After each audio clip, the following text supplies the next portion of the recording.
Hey guys, this is the MMA breakdown back with my predictions for UFC Fight Night 84, Silva versus Bisping. As always, follow me on Twitter. My link will be in the description. UFC Fight Night London.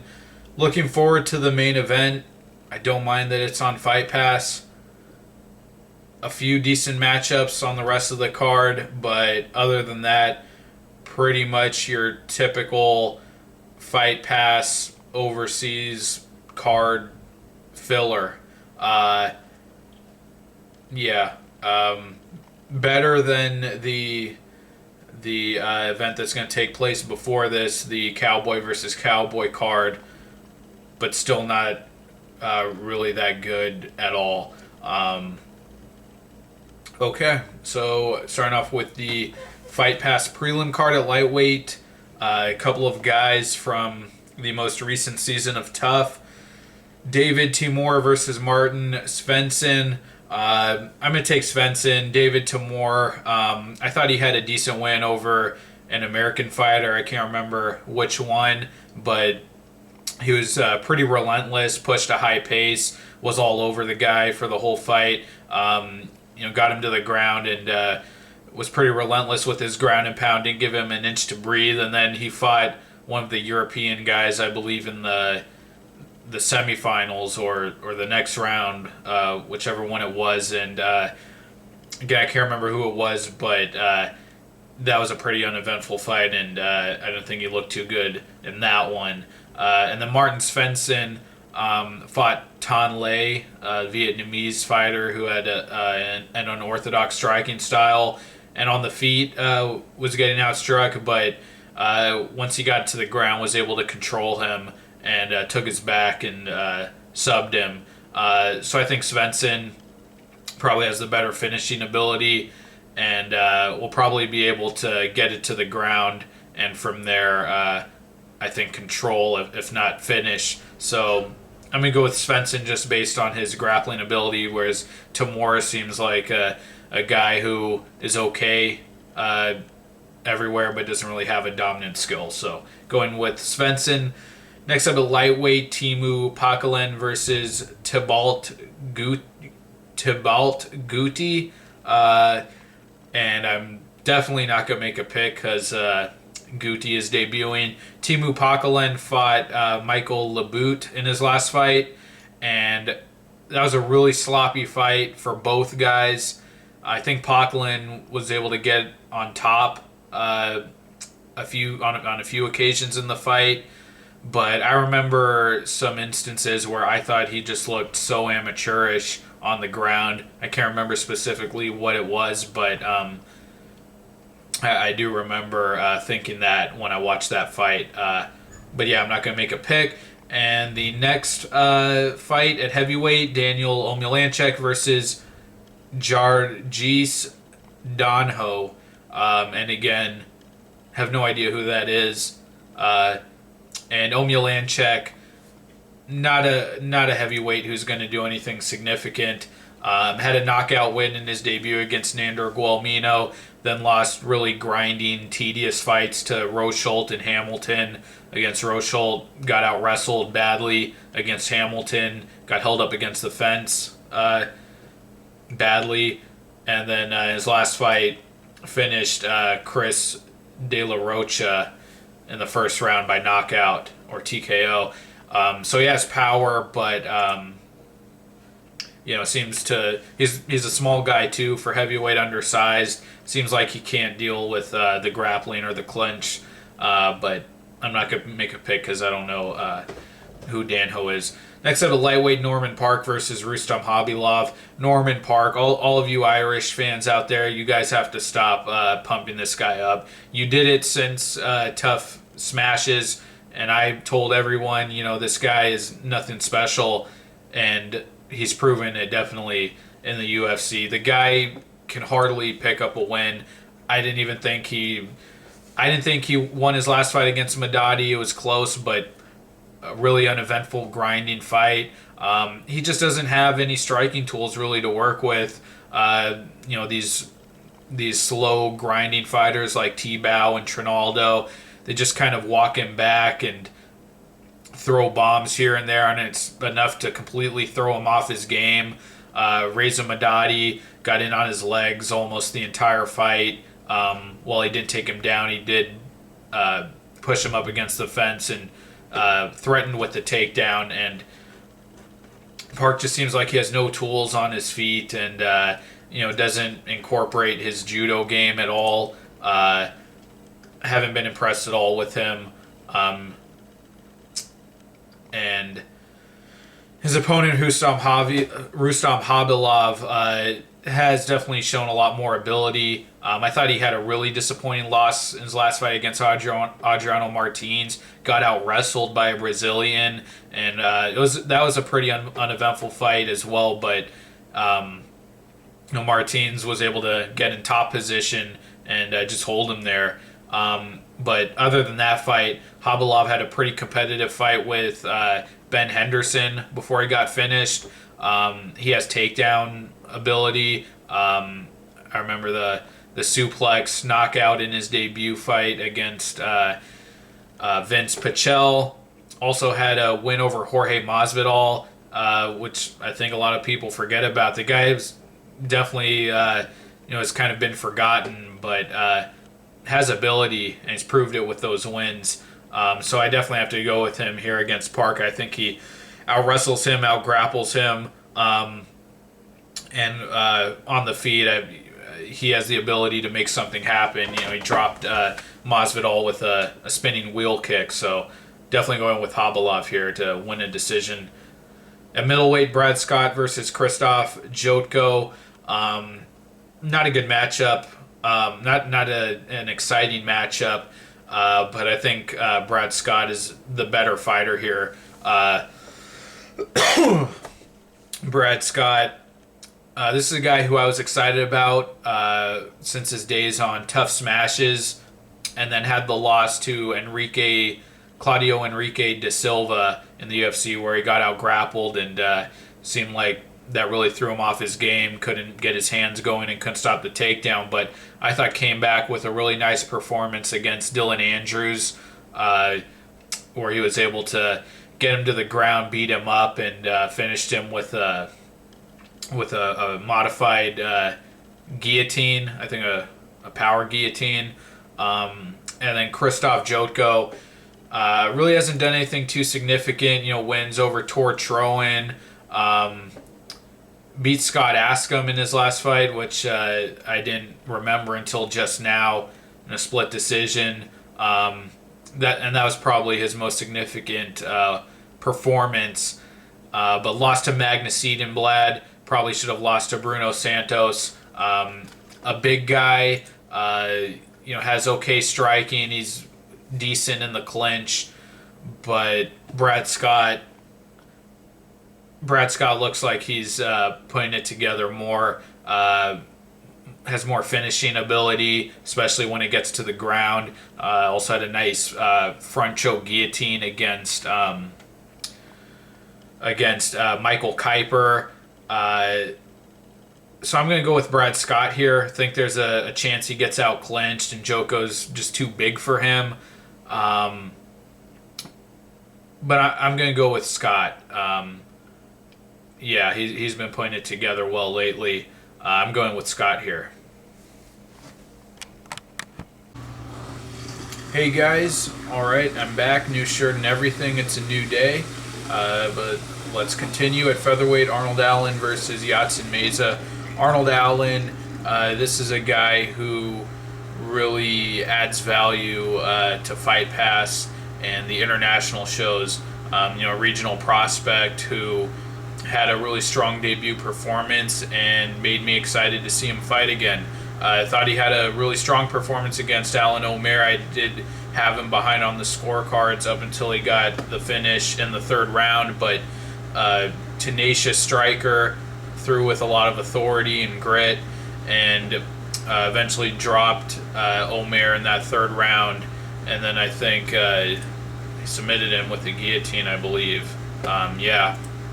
So an opportunist, a really aggressive fighter. really liked what I saw from him. And Yatsin Meza, a guy who, you don't really know why he's still in the UFC. A very underwhelming fighter. Has some wrestling ability, can hold guys down at times, but we've seen him get out-wrestled as well by a fighter much smaller than him in Chico Camus. So, I'm really not impressed by Meza. Lost his last fight against Sam Sicilia, where he couldn't make his wrestling game work against him. That was pretty back and forth, but still, if you can't out-wrestle Sicilia, that doesn't really speak great lengths of your wrestling game. And then before that, had a win over Damian Stasiak, where he got his back taken early, I remember, and I thought he was going to get choked out, but eventually wrestled his way to the win. I got to go with Arnold Allen here. I have to go with the prospect, the guy who looks like he fights to finish more, and just overall seems like a hungrier fighter, fights with more tenacity. So definitely going with Allen here. I don't know how his wrestling game is. Meza could definitely expose that, but I'm going with Allen, and I hope he does well. All right, next up at middleweight, Scott Askham versus Chris Dempsey. This looks like a fight to get Askham back on the winning track. Had a disappointing loss last time out against Krzysztof Jotko, where I remember him getting out clinched. But before that, had really nice finishes over. Really nice finishes. I can't even remember who he fought. Antonio Dos Santos. And then he was finished by Magnus Siedenblad. That's right, but I remember he dropped him in that fight, I think, with a front kick to the face. But Chris Dempsey, this guy has to be one of the worst fighters in the UFC, honestly. I think he came in on short notice to fight Ilir Latifi, and Latifi wiped the floor with him, got him out of there early in the first round, the big KO punch. Had a very underwhelming win against Eddie Gordon, a very sloppy back and forth brawl where both guys were badly gassed. And then in his last fight, got knocked out in the first round by Jonathan Wilson. So 2 first-round knockout losses, not good. Scott Askham has proven power, so I think that's a recipe to get knocked out. So I think Askham's going to get the knockout here. He's more athletic, just seems to be a better fighter. And Dempsey, not to be critical, but just honestly doesn't look like he should be in the UFC. So Askham by knockout. Next up at bantamweight, Davy Grant versus Marlon Vera. This is an interesting one.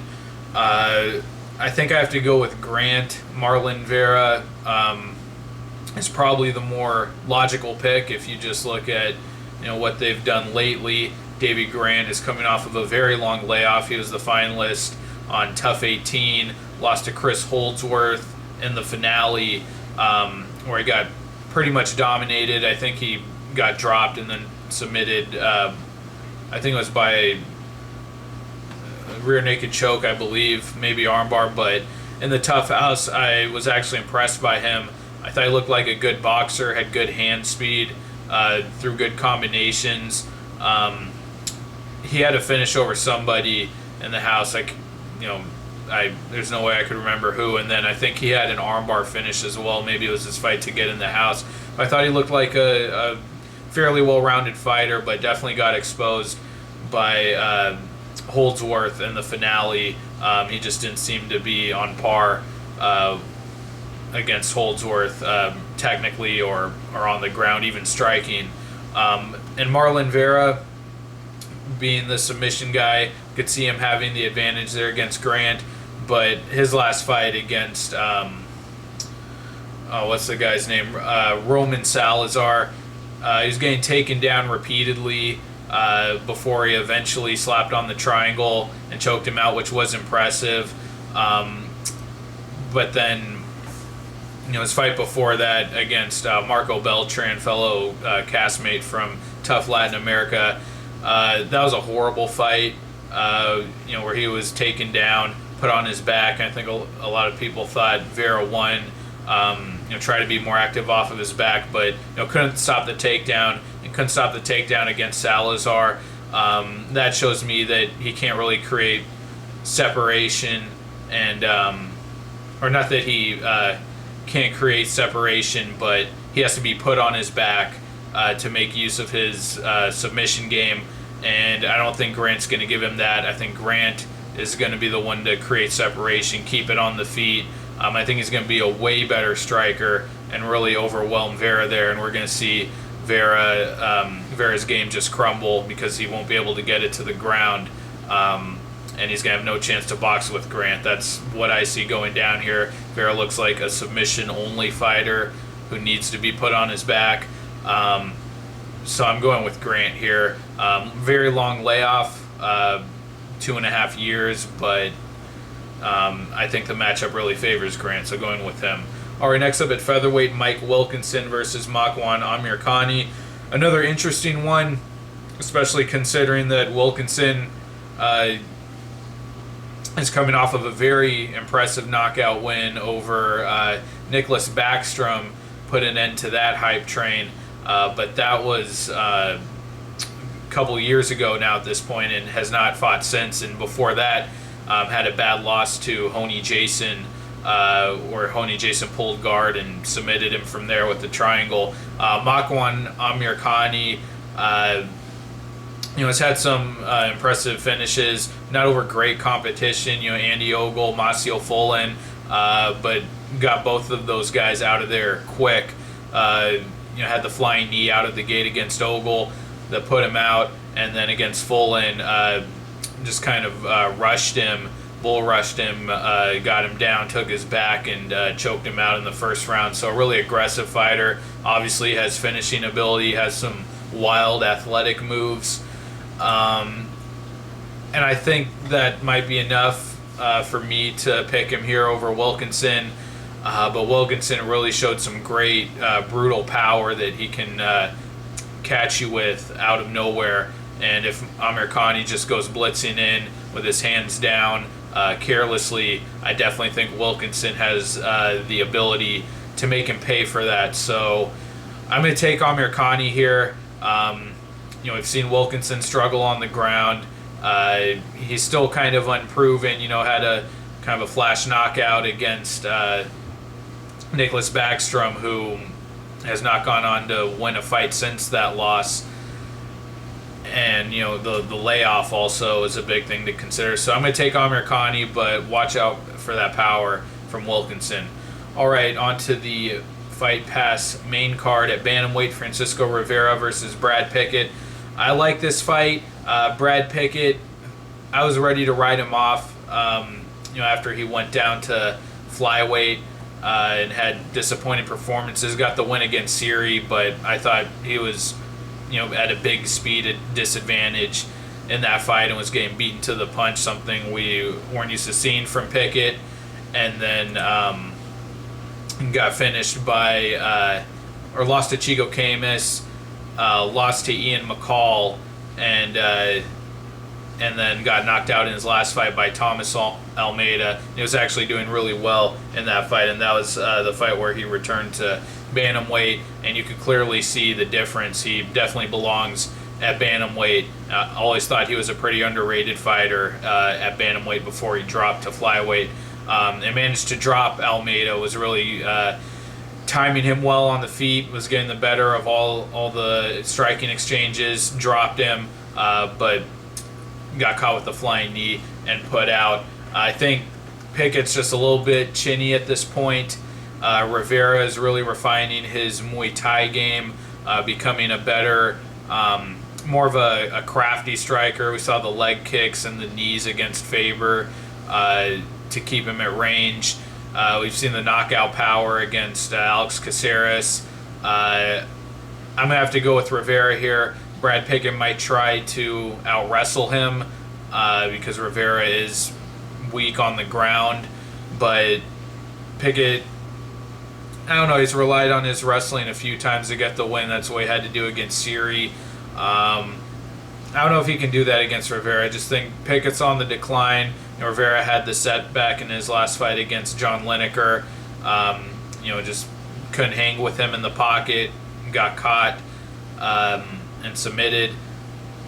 But here, I just think Pickett's taken a lot of damage at this point. He's a lot older. He's shop worn. I think Rivera might have a speed advantage, so I think Rivera catches him. I'm going to go with Rivera. I think he gets a finish. But Pickett, he might be able to squeak out a win here if he only chooses to wrestle, but I'm going to go with Rivera for a finish. All right, next up at welterweight, Tom Breese versus Keita Nakamura. Keita Nakamura, I remember the finish in his last fight, which was his debut against Ling Jing Lang. I don't remember the fight up until that point, and that finish came in the third round. But he took his back standing, I believe, and choked him out.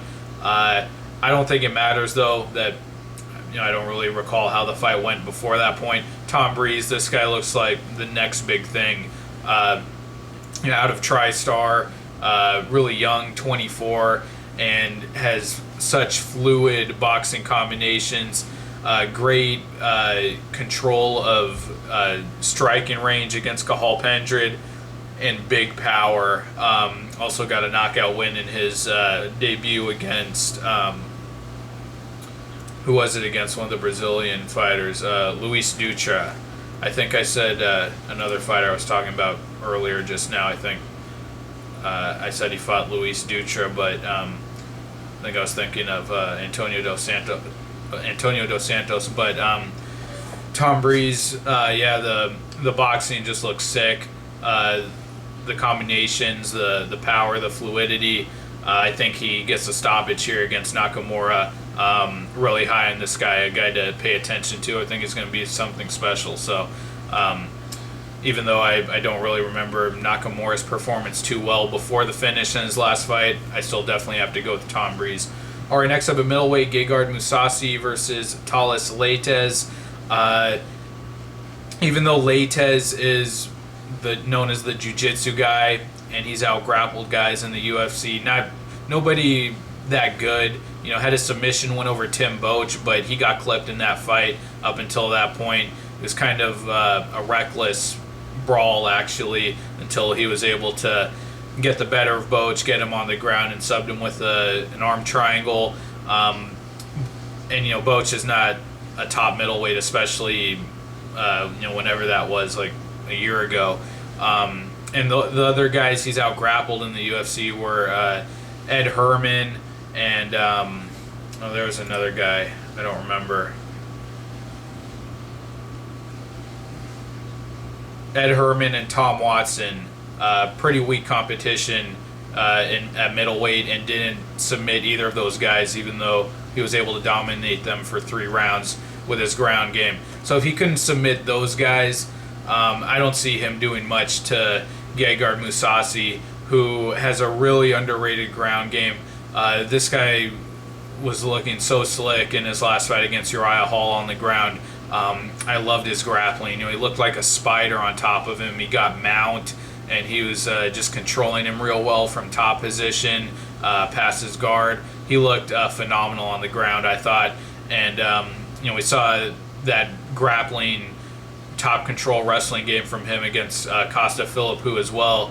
He has no reservations about putting on a boring fight to get the win, making use of his grappling abilities. I think he might. I think he could win that way here, but on the feet, Mousasi, I think, should have a big technical advantage. Leites might have a bit of a power advantage, but you saw against Bisping, every time he came forward, it looked like Bisping was on the verge of getting knocked out, but he just didn't have the confidence to let his hands go.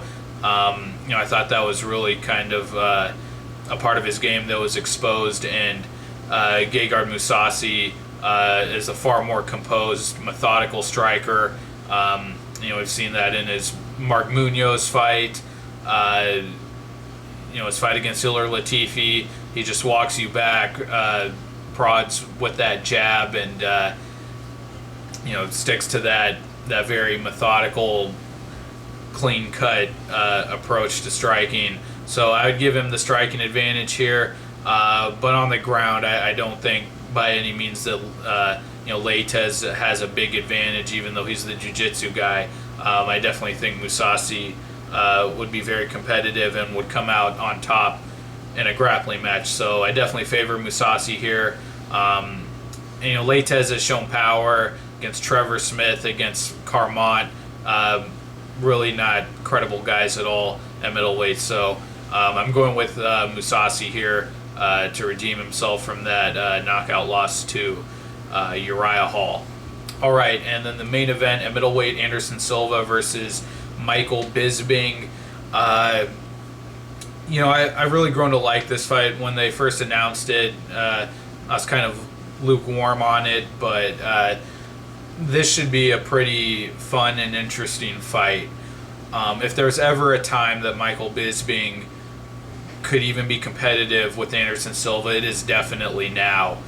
I think a big thing with Anderson Silva after those Weidman losses is that his head just got screwed up mentally. I mean, for a guy to go undefeated and doing all this superhuman stuff against all these elite fighters, and then to lose twice to the same guy, got knocked out cold the first time, got his leg broken the second time, that had to really mess with his head. And I think that combined with the injuries, with the long layoff against Nate Diaz, it just made for an extremely diminished Anderson Silva. I mean, what we saw against Nick Diaz in his last fight, that had to be like Anderson Silva at 20% compared to the best Anderson Silva. That was no better than a 20% Anderson Silva. And that was a year ago at this point, so he could be worse. If he comes in, like he did against Nick Diaz, is that enough to beat Bisping? It was enough to beat Nick Diaz. I think Bisping's movement, his patience, could give Silva some problems early on. Bisping's not just going to brawl with him like Nick Diaz wanted to. He's going to be a lot more clever with the footwork. He's going to wait for his opportunities. He's going to, he's going to move around the cage. He's not just going to move in straight lines. I kind of feel like Anderson Silva will still outstrike him. I think his length will give him an advantage with the striking. And Michael Bisping is extremely chinny at this point. Everyone is saying that he's getting better. Well, maybe skill-wise, but you can see he's losing a step. Ever since I think the Alan Belcher fight was where things started to go south for Bisping. Ever since that fight, he's clearly been declining, and not skill-wise. He's still a really strong kickboxer, but getting out grappled by Tim Kennedy. Luke Rockhold rocked him with a head kick. Dalloway dropped him. In the Leites fight, every time Leites came forward, it looked like Bisping was on the ropes about to get his lights put out. The guy just has an extremely suspect chin at this point, and against a guy like Anderson Silva who can just whip out something crazy out of nowhere, and that's how he's made his name. I think that is not good for Bisping. I think he's definitely going to be susceptible to getting knocked out in this fight. But like I said, I think if Anderson Silva, can't move the same way, that leg is not 100%, and just given the layoff and the mental stuff, if he comes in looking like he did against Nick Diaz, I think Bisping can use movement, stay out of range, and then come in with his combinations and score some points, maybe win a round or two. But the most important thing, and the reason why I cannot take Bisping to win this fight, is because he's not a devastating striker.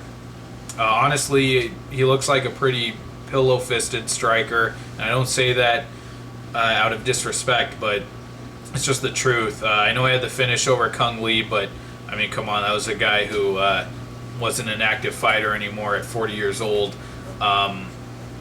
He's not a devastating striker, so even if he's able to stay away from Silva, avoid the dangerous stuff, if he comes in and throws some strikes in the pocket, he's going to be right there for Silva to counter.